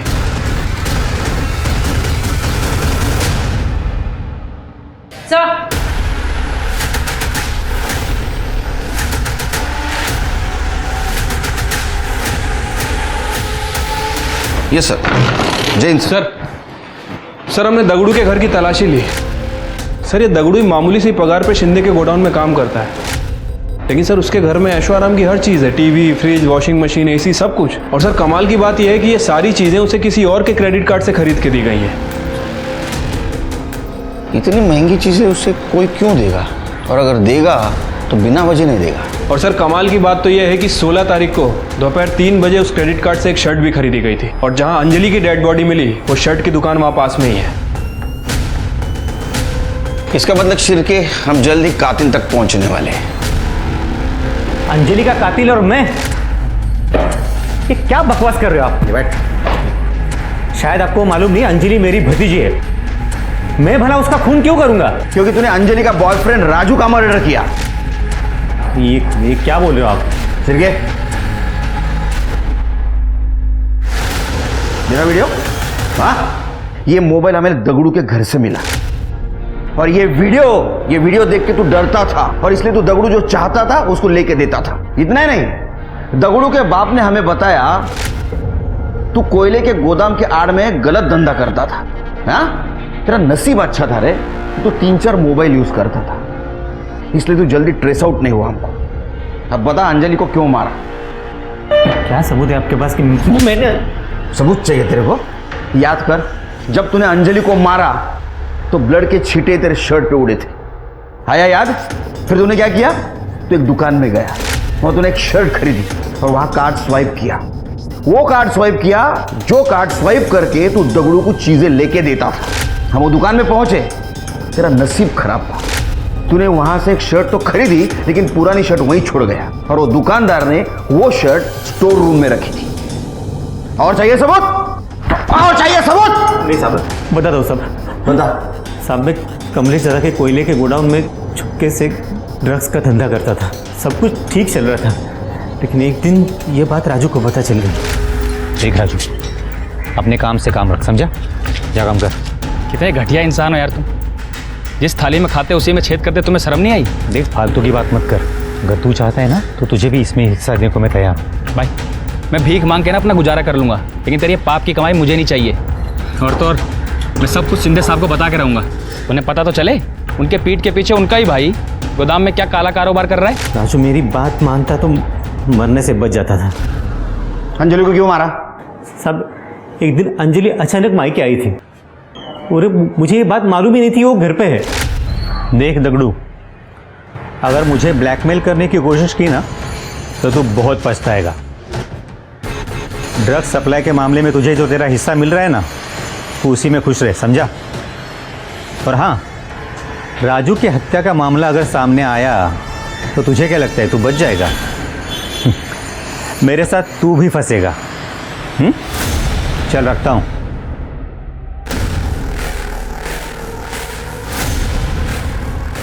तो वो आप हैं जिसने मेरे राजू की जान ली?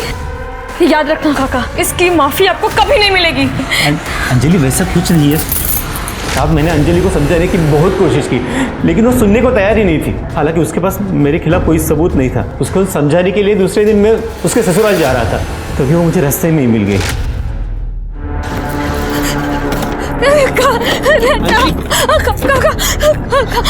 अंजलि, क्या हुआ? काका, बताओ मुझे, किसने किया ये सब? काका, एक आदमी ने मेरी जिंदगी बर्बाद कर।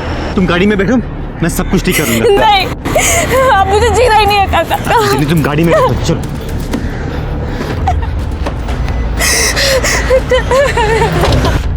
अंजलि, हम अपने घर चलते हैं, कमलेश दादा के पास। मैंने कहा ना, मैं सब कुछ ठीक कर दूंगा। तुम जैसे खूनी से तो मुझे मदद चाहिए ही नहीं। तुमने मुझसे मेरा राजू छीन लिया। सबने मुझे बहुत तकलीफ दी है। सब के सब जेल जाओगे तुम लोग। चुप वरना तेरी आवाज भी हमेशा के लिए बंद कर दूंगा, समझी?